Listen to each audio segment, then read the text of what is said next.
2026 সালে ডাব্লিউবিএসএসসির মাধ্যমে মার্চ মাসে যে গ্রুপ সি এবং গ্রুপ ডির পরীক্ষায় ছিল সেই পরীক্ষার অ্যান্সার কি প্রকাশিত হয়েছে আমরা জানি। এবার রেজাল্ট বার হবে আর কিছুদিনের মধ্যে। মাননীয় শিক্ষামন্ত্রী বলেছেন যে দ্রুত রেজাল্ট প্রকাশ হবে। একটি সম্ভাব্য তারিখ 15 আগস্টের মধ্যে রেজাল্ট কিন্তু বার হওয়ার প্রবল সম্ভাবনা। তো যারা প্রিপারেশন নিচ্ছেন অলরেডি অনেক দিন থেকেই নিচ্ছেন তাদের জন্য বলবো এখানে গুরুত্বপূর্ণ ইন্টারভিউর প্রস্তুতির জন্য পিডিএফ আকারে স্টাডি ম্যাটেরিয়াল পাবেন। এছাড়া অনলাইন ক্লাসে প্রস্তুতিও নিতে পারেন। এখানে যেমন আছে ইন্টারভিউ কুই কেন গুরুত্বপূর্ণ, ইস্টার্ন জোনে 2016 সালে যে ইন্টারভিউ ছিল সেই রকম প্রশ্ন কী ছিল, নর্দার্ন জোনে কীরকম প্রশ্ন এসেছিল, সমস্ত জোনে যেরকম প্রশ্ন এসেছিল সমস্ত প্রশ্ন কিন্তু এখানে দেওয়া আছে প্রতিটি জোন ওয়াইজ। এছাড়া কিছু যেসব স্টাডি ম্যাটেরিয়ালগুলো রয়েছে, যেমন কম্পিউটারের ক্ষেত্রে যে টাইপিং টেস্ট, সেই টাইপিং টেস্টের নিয়মাবলী কীরকম টাইপ করতে হবে, মিনিটে কত। এছাড়া চাকরির ইন্টারভিউর প্রশ্নের কিছু তালিকা রয়েছে। এছাড়া পশ্চিমবঙ্গে যে 22টি জেলা আছে সেই 22টি জেলা সম্বন্ধে সম্পূর্ণ তথ্য আছে।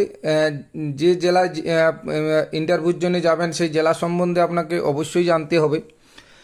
তার জন্য পুরো এখানে দেখা যাচ্ছে সাধারণ পরিচিতিমূলক প্রশ্ন আছে, আপনার নিজের সম্পর্কে বলুন, গ্রুপ সির জন্য একজন স্কুলের ক্লার্কের প্রধান কাজ কি, সমস্ত কিন্তু স্টাডি ম্যাটেরিয়াল হিসাবে পাওয়া যাবে। এছাড়া আমাদের অনলাইন প্রস্তুতির জন্য ক্লাস চলছে, এতে জয়েন হতে চাইলে কমেন্ট বক্সে নাম্বার দেওয়া থাকবে, অবশ্যই সেখান থেকে যোগাযোগ করতে পারবেন।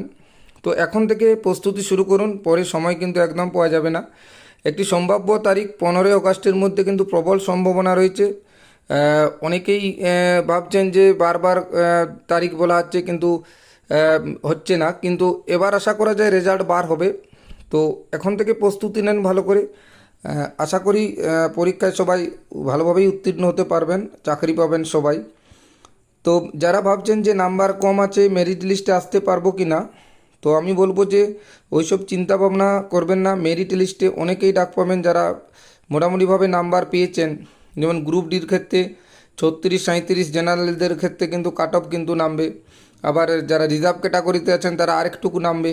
গ্রুপ সিতে যেমন জেনারেলতে একটু হাই কাট অফ যাবে, গ্রুপ সিতে কাট অফ মোটামুটি 58, 7 এরকম জেনারেলে কাট অফ যাবে, আমি 60-এর মধ্যে বললাম।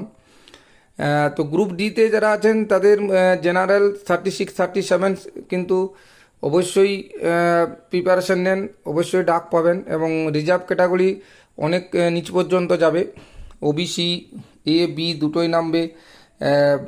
SC ST 32, 33, ST